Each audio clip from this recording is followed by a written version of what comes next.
Okay, in today's video, I'm going to show you exactly why car prices are not going down. A real life example of why prices are so high.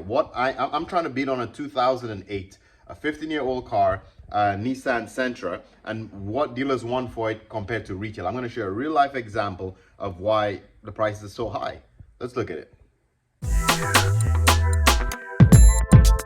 Okay, it's going to be a little bit of a ghetto video here because that's me videoing a screen here. However, if you look closely, I only have about 3 hours before I answer or before this disappear. So I just kind of wanted to show it right away. This is a 2008, okay? Nissan Sentra, 178,000 kilometers. Call it 180K. My top bid was $2,300. Now keep in mind, if you look at some of our cost reveals, I'll put a list of them here. You can see on top of this $2,300, I'm gonna have to pay a buy fee, the Carfax, delivered to me, everything. Maybe I'm gonna be all in at about $3,000 before I rehab this car. Okay, now let's take a closer look at the vehicle. If I open this vehicle up, you can see, okay, well, there's a little cover missing here. It's not very like perfect or anything at all, right? For a 15-year-old car, it's acceptable, but the point is not a perfect car. You can see this was like can sprayed, like hand bombed.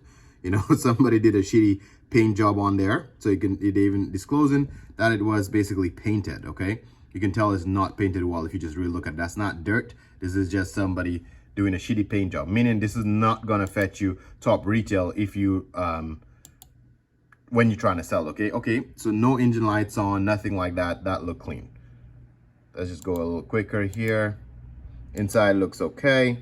Again, back bumper was painted. A little bit of a ding here, you can see clearly. All that to say the car is not perfect. This is the one thing that you may have to fix before you sell it. You may have to replace that mirror because that looks really ghetto. Customers may not want to pay you for this damaged mirror, okay? So at least we'll change the mirror.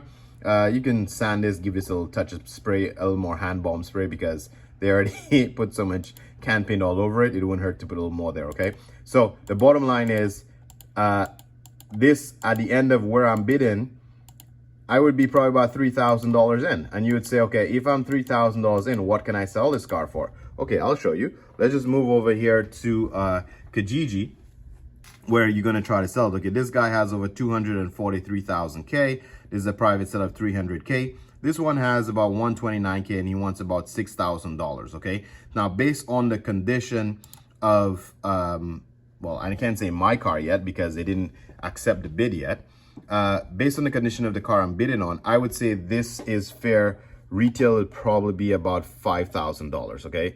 So this car here would probably be about $5,000 retail. If I can get $5,000, that's pretty good. So now I'll be competitive with this person, but this person has 129K. So much lower kilometers. The car is much cleaner than this vehicle in terms of the paint job and all that stuff is a lot better. So tell me, when you look at the cost reveals that we do, you realize the price I'm saying here now, that's just buying the vehicle and getting to me. I'll probably be $3,000 into the vehicle. Retail is about $5,000. So I'm already kind of stretching myself about a $2,000 margin. That's not a lot of money because keep in mind, I did not even certify that vehicle yet. I didn't certify the vehicle. Maybe I might need to put $800 in it, $1,000. Nobody knows what we got to put into those older vehicles. And that's why the price is so ridiculous, because what we have to pay for those vehicles is a little bit outrageous. Back in the day, before COVID, before prices were so stupid on cars, a car that is 15 years old with almost 200K on it, because it's 180, that's practically 200K. After a few months of driving, you're probably gonna hit 200K.